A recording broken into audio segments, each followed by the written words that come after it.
Please like and subscribe. This weekend, Sean and I will attend Washington State SummerCon in Puyallup, Washington. Guests from many well-known film streaming, TV, and publishing properties will attend the event over its 3 days. Daredevil's cast, Cobra Kai's cast, Star Trek alumni William Shatner, Walter Koenig, and Jerry Ryan, the TMNT casts, an impressive guest list. Steve, the organizer and host of Washington State SummerCon, always invites interesting guests and vendors. How many years have you attended the con? So it is a con that was started 6 or 7 years ago, and I've been to it every year. And it happens in June in the city of Puyallup, Washington, and it is a rival to the Emerald City Comic Con, which is a longer-running, larger Reed Pop-owned convention that happens in March in Seattle, but it rivals it in quality. Well, actually, it exceeds in quality, but it's starting to rival it in attendance and notoriety. But yeah, I've been every year. Every year it gets larger. They get more and more guests, and they expand the vendor areas. And when it started, it was in one small building on the grounds, and now it's taking up almost half of the fairgrounds. And at some point, with luck and good fortune, it will expand and take over the entire fairgrounds, and it'll be the largest con in the state, which could potentially put it in the top 5 in the country. I've always enjoyed it, although unlike previous years, Star Wars is light. Temuera Morrison and Elizabeth Dulau will be there. Morrison needs no intro from his time as Jango Fett and all the Kaminoan clones, including Boba Fett. Dulau played Clea Markey in Andor, so we're anxious to speak with her. Denise Goff, who played Dedra Miro in Andor, canceled her appearance last week. The news depressed Sean, but he has recovered. Consider all the actors, authors, artists, and vendors. For you, what is the most exciting part of this year's Washington State SummerCon? Well, it's always good to see William Shatner. I mean, the guy is unstoppable as a force, and so it's always fun to see him, and he'll be returning this year. It's been several years since he's been at the con. So I'm looking forward to that. The Teenage Mutant Ninja Turtle stuff is going to be interesting to see. I was a big fan of it early on when it was still Eastman and Laird, when they were doing the comics, when they, the original comics and the old role-playing game days, and before they kind of turned it into video games and movies. But there's always something there that's interesting. I mean, I'm a comic book guy, so it's always a good smattering of the various eras, the Silver Age and Bronze Age types, and then modern people as well.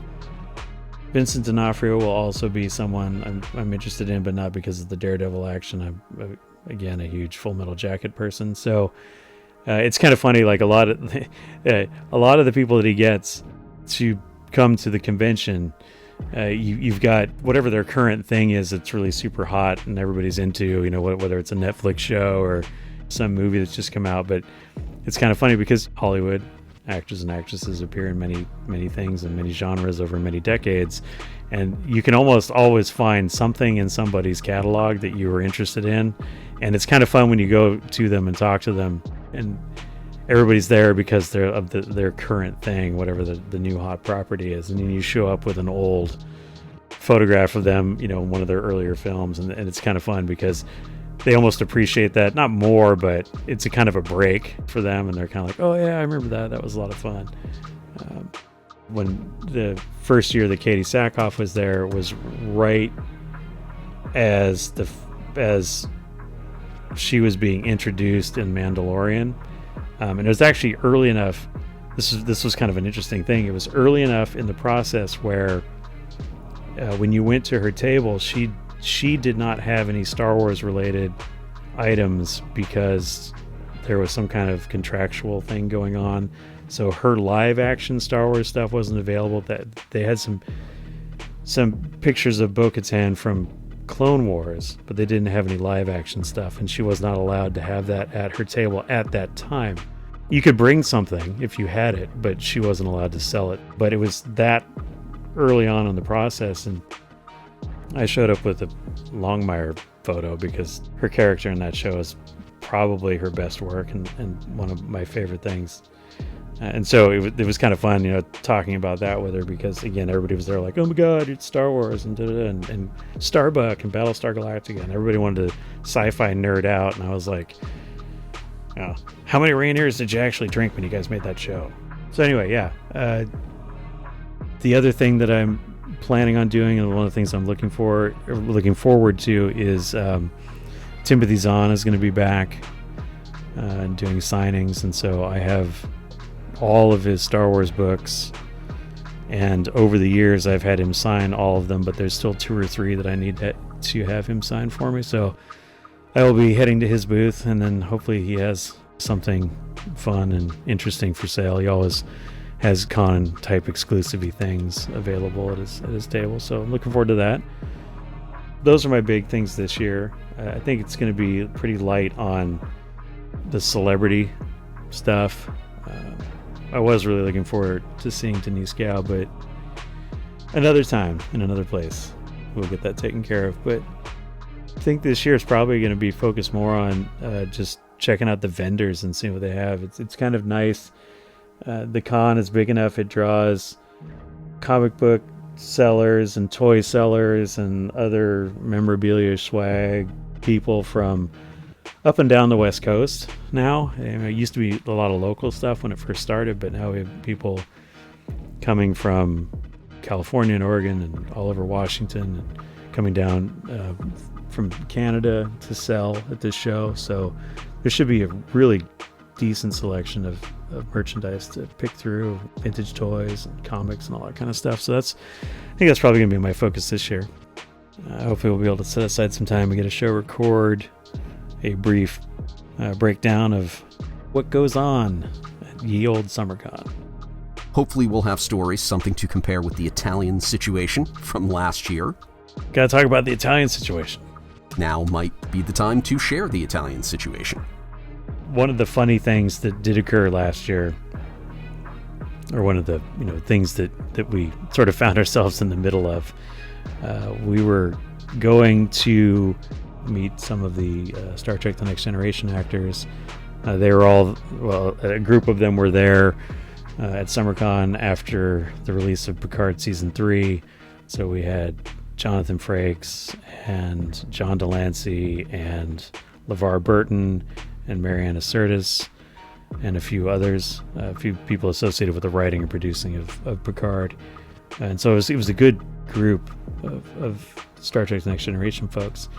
And we were heading down to the area where they were doing their signings, and Jonathan Frakes and one of his people, I don't know if it was his agent or his handler or whatever, but one of his people there, they were walking briskly past us, and the Next Generation cast was going to be going out to dinner after the show, after the con that day, and they were kind of talking about the dinner plans. And Jonathan Frakes was talking about this particular restaurant that had originally been selected, but something had gone wrong with their reservation. And so Jonathan Frakes is seriously discussing this with his agent, because I think it's time we reconsidered the Italian situation. And it's just, that phrase was absolutely hilarious to us, rethinking the Italian situation. If we take that out of context, you have no idea what's going on. Here's Will Riker striding down the corridors of the Enterprise D. We need to rethink the Italian situation. You're like, what is that? So anyway, it was kind of funny. And then as he turned the corner and walked into the room where all the fans were standing in line, he shouted, "Red alert!" And we were just like, that was amazing. So now we're constantly rethinking the Italian situation. This is the second time in my life that Jonathan Frakes has basically bumped into me and walked over me. The first time I was a late teen, and Next Generation was still on TV, and he was a guest at a convention, an actual Star Trek convention back when those were a thing, and we were staying in the hotel at the convention center. Several friends of mine who were in a Star Trek club, and we were partying a little too loud that night in the hotel. And Mr. Frakes came down the hall, knocked on our door, told us to STF up, and we were very apologetic. And then, of course, we promptly invited him into our party to have a beer with us, and he did, graciously. He signed no autographs. We took no photos. It never happened. We definitely kept the party noise down after that, out of respect for our first officer. But it was funny. Turned the corner, and here's number one talking about the Italian situation. Yeah, random and funny. We always leave the con with an anecdote or two. William Shatner dismissed an interviewer a couple years ago. That was epic. Yeah. Normally, like at any convention, you have a person who is interviewing the celebrities or running panels, interviewing multiple celebrities. And the poor guy who was tasked with interviewing Shatner didn't realize that Bill Shatner doesn't like being interviewed. Bill Shatner likes running his own Italian situation. So he just grabbed the mic and was like, this is my show, and you can go sit down, and I'll tell you when I'm done. That was fun. That was kind of a humorous thing. But yeah, there's always something crazy. There's always great cosplay, as with a lot of conventions, of course. I still have yet... There's probably only one Monty Python cosplay that I've seen better than what you and I saw a couple years ago. King Arthur's squire from the Monty Python and the Holy Grail. So there was a young lady who had perfectly recreated King Arthur's squire's cosplay with the large backpack with all the gear on it and the dirt on the face and the whole thing and the coconut halves. And she even had the bloody rabbit. Oh, it was so epically good. Yeah, that was fun. So looking forward to seeing the cosplay this year too, seeing what kind of fun creative things people can come up with. I recall Giancarlo Esposito spotted a man in a Moff Gideon costume, called to him as he passed, took a photo with him, and asked for the name of his designer. The man created the costume himself, so they exchanged contact info because Mr. Esposito was so impressed with his work. Yes, the fact that this guy's cosplay was so on point and great with the Moff Gideon armor that he basically told this guy, just grabbed him out of the crowd and said, "You're making me one of those, and here's my phone number." And here's all all the fanboys in line paying $300 to get something signed are all like crying because this guy just like walks by and he's like, "You come to me, right? And we're gonna do this, and you're gonna make me armor, and you're gonna call me, and we're gonna get measurements, and we're gonna do all this stuff." And that was again random.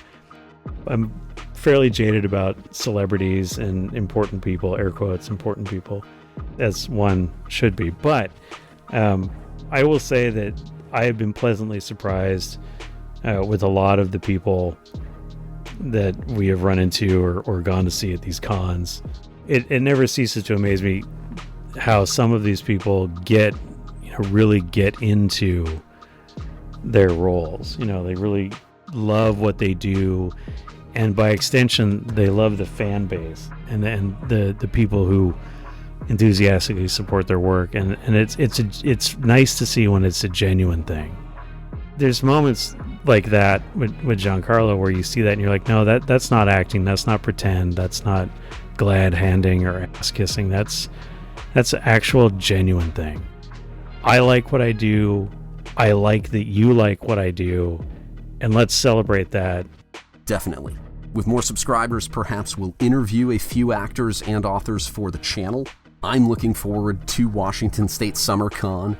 That said, let's conclude our prelude. Dear viewers, keep watching. Our breakdown of SummerCon 2025 begins now.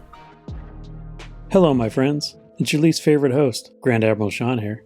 Now, recently, your favorite host, Jeff, traveled out to attend the Washington State SummerCon with me. We decided we'd get together and record a recap of our experience. Turns out his hotel room was not studio quality.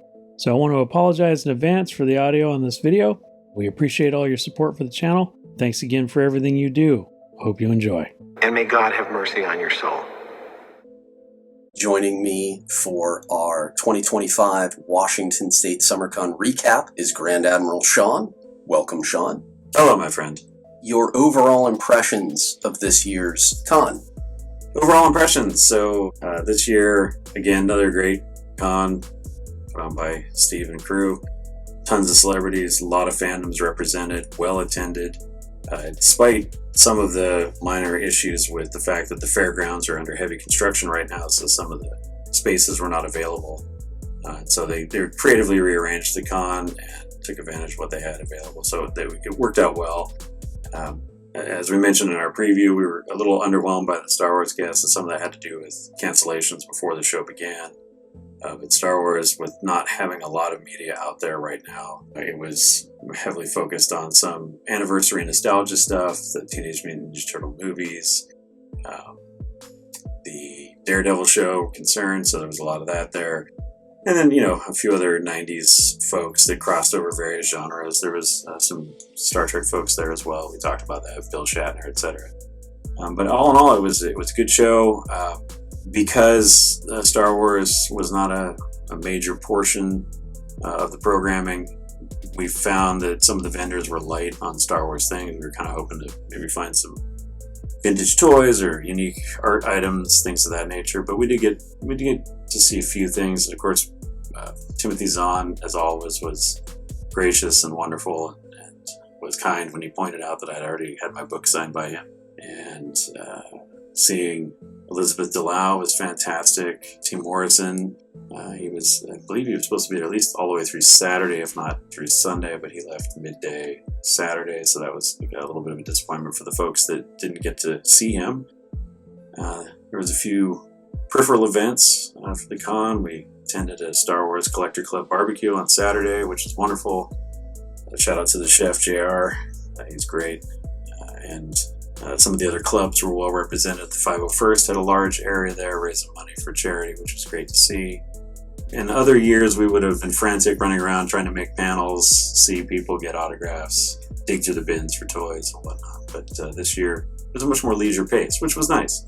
But at the same time, as Star Wars fans, we were a little underserved. But again, that's not the con's fault. It has to do with the property, what's hot on TV right now, and everybody's watching other things. So all in all, a great show. The weather was a little rough. Usually this time of year in the Pacific Northwest, it tends to be at least clear and maybe warm. I mean, warm by Northwest standards. But we did have some rain over the course of the weekend, so that kind of put a damper on the outdoor activities. Looking forward to next year. Agreed. Very well organized. The con stayed on schedule.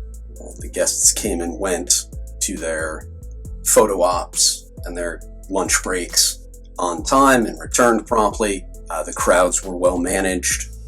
The expansion in the number of guests this year removed some of the space for vendors, and unfortunately the vendors who did not attend this year, we look forward to seeing. Many of my friends here in the Pacific Northwest are vintage collectors, and what was left for us, for our purposes, for our preferences, was meh. It was a bit light. It was so-so. And again, there was a few vendors here and there that had loose, complete, vintage action figures, but as a proportion of what they were selling, it was very small. And then as an overall IP represented in the merchandise, it was definitely very small. There was a proliferation of tattoo artists. That's true. That's new this year. One booth. Last year? Yeah. I don't recall seeing a tattoo artist there last year, but it's not necessarily something I'm looking for. No, of course. But I think this year was the first. I know that Emerald City has done it in the past, and I also know that Steve, I think he includes that with the horror con that he does. But I don't recall seeing them last year, but I could be mistaken. Okay. This year, 4. Yep. And again, not a complaint, but when you add entertainment IP to the con and you expand the guest list, something has to give. Mm-hmm. And in this case, you lose vendors who would cater to Star Wars. Still fun, lots of original artwork, right? And I was impressed with a lot of the artwork we saw. But if it's not Star Wars, you only have so much space you can dedicate to that kind of stuff. And see, I did not pick up any art this year. This is one of the first years I haven't picked up art. You were tempted a few times. I was tempted, yes. No, the print that you picked up was very nice. Probably my favorite one that I saw at the show. But yeah, this year I actually came home very heavy with G.I. Joe merchandise. I picked up a bunch of comics and a couple of autographed action figures. And Yeah, I didn't bring. The only Star Wars that I came home with was I leave no Darth Maul behind, and I found a Darth Maul Taco Bell cup topper that I had to save out of a bin. And You did. Also, of course, the autograph picture from Elizabeth Dulau. So in the end, we had two guests from Star Wars, Tamora Morrison and Elizabeth Dulau. Tamora Morrison, he was definitely scheduled for an appearance all day Saturday. And Correct. Unfortunately, for whatever reason, he was forced to leave early on Saturday. We visited him first thing on Friday, which was the right move. And that leaves only Elizabeth Dulau to represent Star Wars. But she represented Star Wars magnificently. Yes, she did. She was a credit to the brand, for sure. It's going to be difficult to sum up how impressed we were with this young actress, Elizabeth Dulau. We attended a panel of hers solo. I say panel. You might think there were other guests. Just Elizabeth facing a crowd of rabid Star Wars fans. True Some fact. would say toxic man babies. There might have been a few.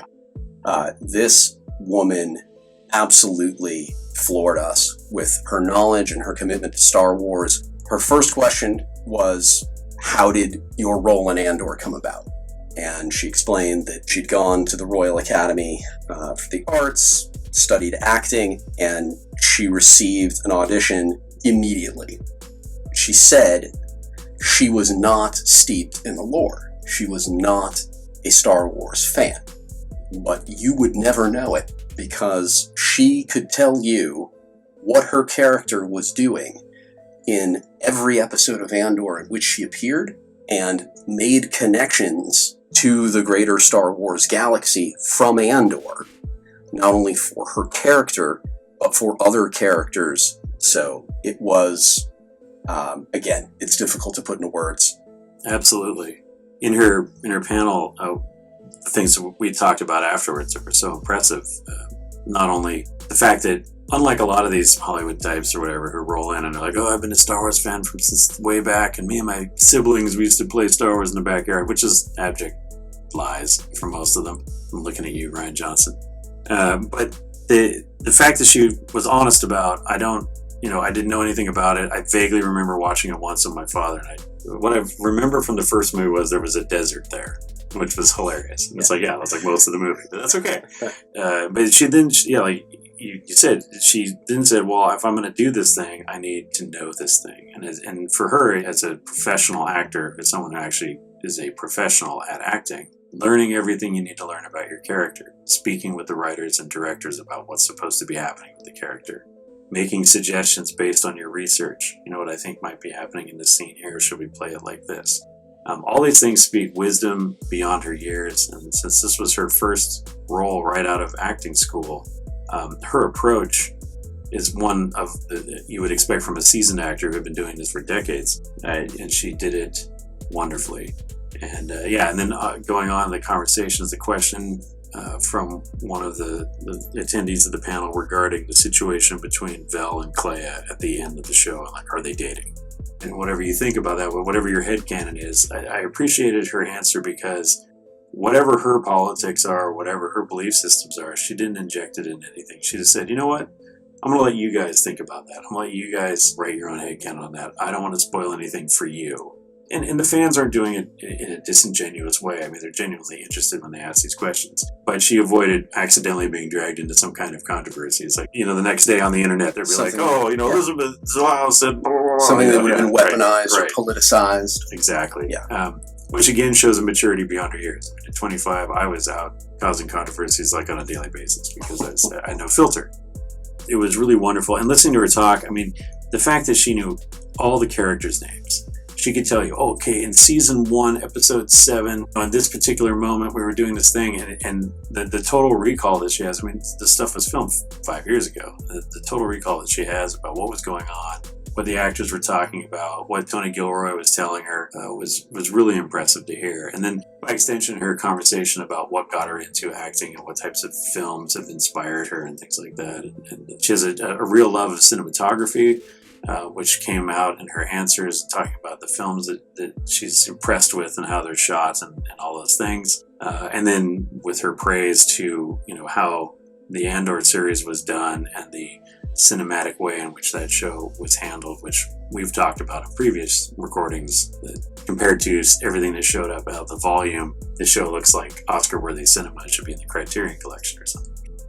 Again, fantastic. She was very gracious to the fans. The 501st and the Rebel Legion inducted her as an honorary member as part of this. This was her first stateside convention that she's done. I hope she felt welcome from the UK, and this being her first stateside convention or pop culture show or something related to her stint in Andor.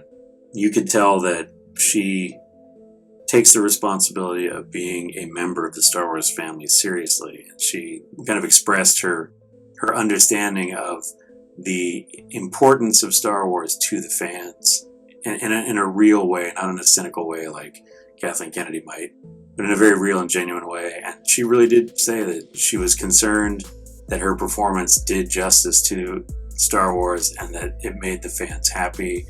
And I think it did, but what really makes the fans happy is how her panel went and how she interacted with the fans. We, on Friday, had gotten some pictures signed, and just a real, genuine, kind person, interested in, where are you from? Tell me about the area. I've only been out here a couple times before, mostly for hiking. It's just really interesting and kind person. We haven't had a bad experience at the con, and often we've left impressed, but I've never left more impressed with an actor. Yeah, and that is true. That's high praise. That's high praise. And sorry, I didn't mean to interrupt her. No, you're fine. Two more takeaways. She took her time. She had a long line. She spent time with everyone. No one left feeling rushed or pushed aside, sign and go. In fact, I think she spent too much time with each fan or each group of fans. But credit to her, really, and pleasant. Again, I like what you said a few minutes ago. A presence beyond her years. Honestly, yeah. And the other takeaway: this woman should have been on every Andor press junket.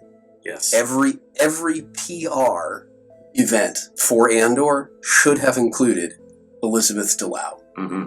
And I don't know if I'm criticizing Kathleen Kennedy or Tony Gilroy or the folks who sent out the invitations for the press events. I don't know where the blame lies.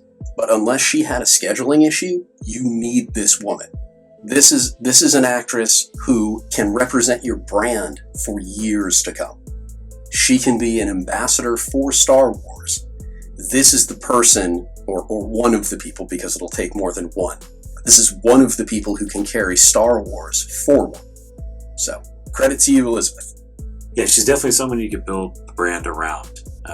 I would say ditch the Rey trilogy and give me a Clea trilogy. And I think that if you had the right creative team involved, good writers, good production values, she could carry whatever you hand her, for sure. Yeah. We discussed, in a theoretical, hypothetical way, a series set during the original trilogy with Clea and Mon Mothma.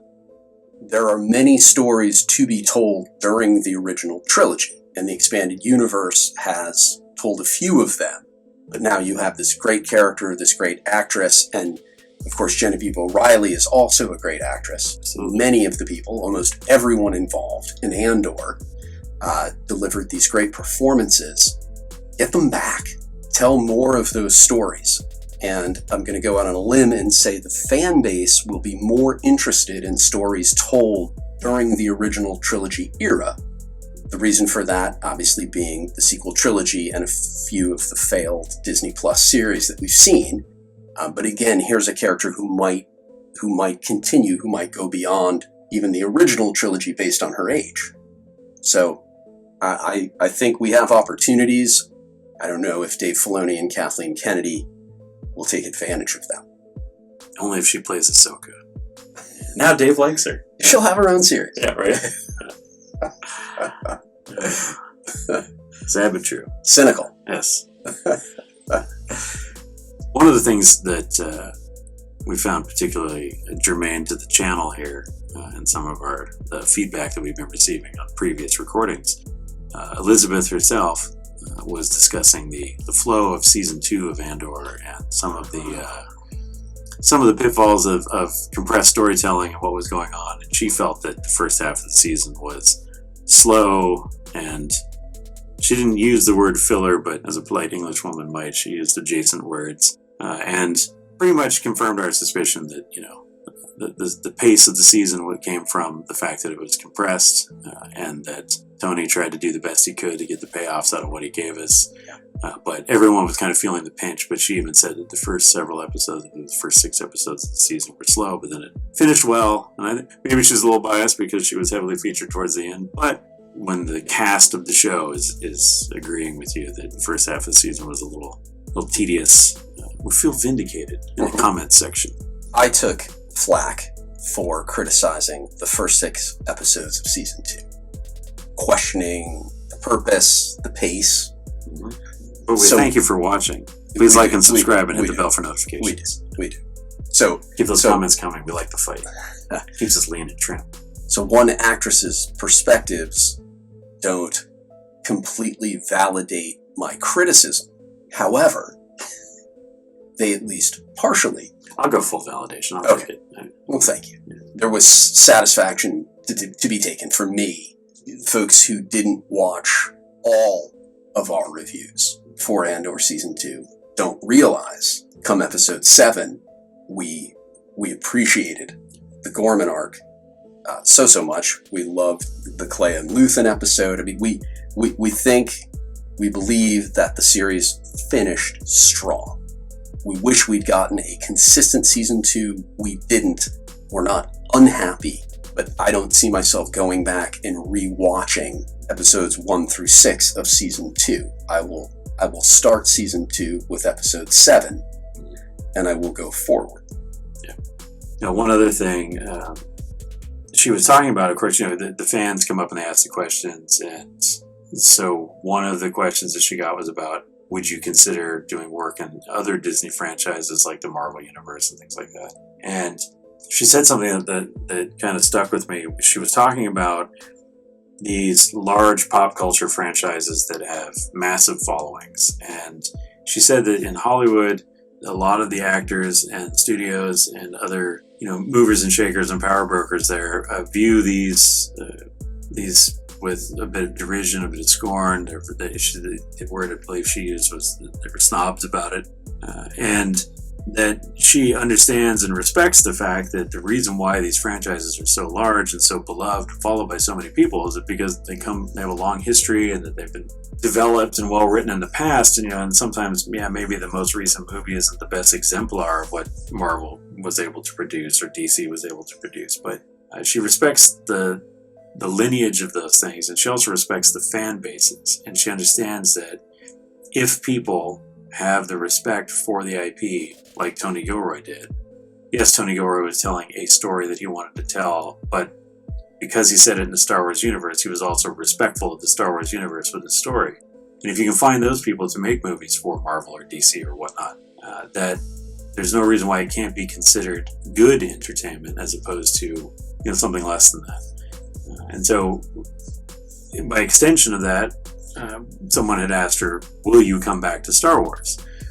And she spoke at length about her character and how much she loved her character, and that she would be more than happy to come back to it, but she was also very hesitant in saying that I'm not just going to come back for the check. I'm not just going to come back because this character shows up in a thing. She goes, I want to be in the place that I was as an actor when I was doing the role originally, which is heavy on craft and focusing on the background of the character and the lore of the universe and how these things are important, how they interconnect and all that stuff. And she said if somebody can come out with a Clea film or a TV show or whatever it may be, if it is as well done as Andor, that she would come back in a heartbeat. And so that was nice.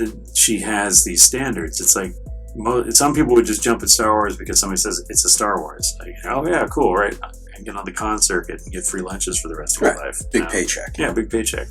notoriety, whatever, forever cons at that point, right? Like I can always show up and get some signatures, make a little cash. But she was like, I did not take the role because it was Star Wars. I took the role because I read the character that Tony Gilroy had written, and it was amazing. And so, good on Tony and crew for doing that. But also good on her for having standards and saying, I'll only do good Star Wars. And so the hope is that at some point, somebody hears those words at Lucasfilm and they realize, oh, if we start making more good Star Wars, we're going to have more buy-in from the community of actors and producers and writers and things like that. That could potentially elevate and save the brand from sort of the weird mediocrity space that it's in right now, or the inconsistency at the very least. Again, one of the things that was said several times during and after the panel was, do you think Daisy Ridley could pull this off the way Elizabeth is pulling it off? And the answer was no. Right. Early on, I mentioned being so impressed with all of her answers, but after her first answer, I leaned and I said, this is right there. That answer, that's not something that Daisy Ridley could do even 10 years on from the premiere of The Force Awakens, right? And here's an actress who was in several episodes of a D+ streaming series who can speak in an informed manner about her character, other characters, and their connections to the greater Star Wars galaxy. And Daisy Ridley popped into my mind because young British actress. First significant role, right? Yeah, first major role.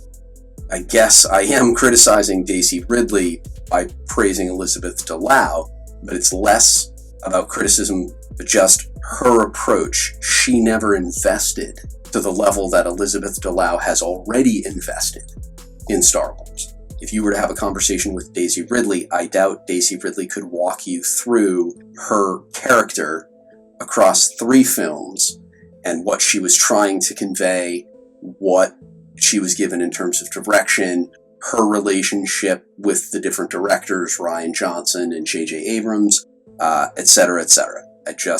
I know that Daisy Ridley appreciates what Star Wars has done for her, but has she put in the time and effort to treat with the fans where they live, on their level? Even once has she demonstrated the same level of investment?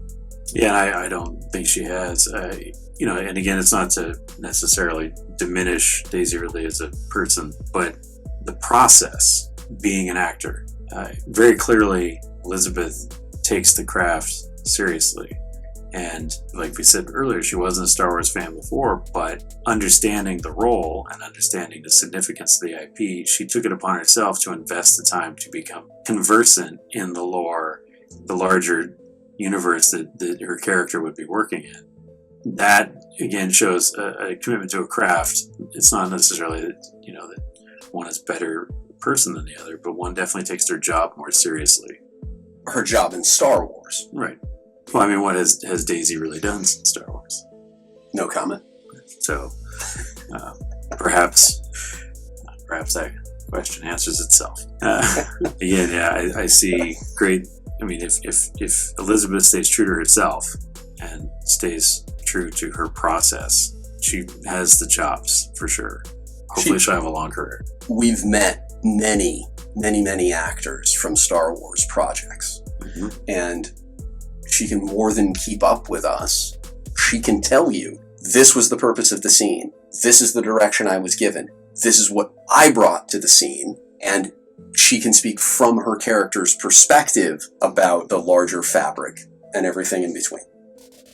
This year, at the con, we didn't necessarily have an Italian situation. We had some debauched evenings. I'm just kidding. Hardly, yeah. But we did experience some world-class, and by world-class, I mean incredibly awful and cringeworthy karaoke at the Flying Boots Cafe in Tacoma. If you find yourself in Tacoma, Washington, late on a Sunday evening, looking for libations. Yeah, it was a karaoke nightmare. Yes. If you have talented vocalists, now is the time. Now is the time. Please. Yeah. That was fun, though. Yes, the Sunday night after the con, of course, It's Sunday night, so finding a place that's open after the con for snacks and beverages is a little difficult. Yeah. Most places close early on a Sunday evening. So, again, it was our own Italian situation, I guess, in a way. I'm sure we've all been in situations awkward and yet captivating at the same time for the awkwardness. Yes. The accident that you can't look away from. I was going to say, we definitely slowed down at the train wreck on Sunday. Yeah, we did. A lot of rubbernecking.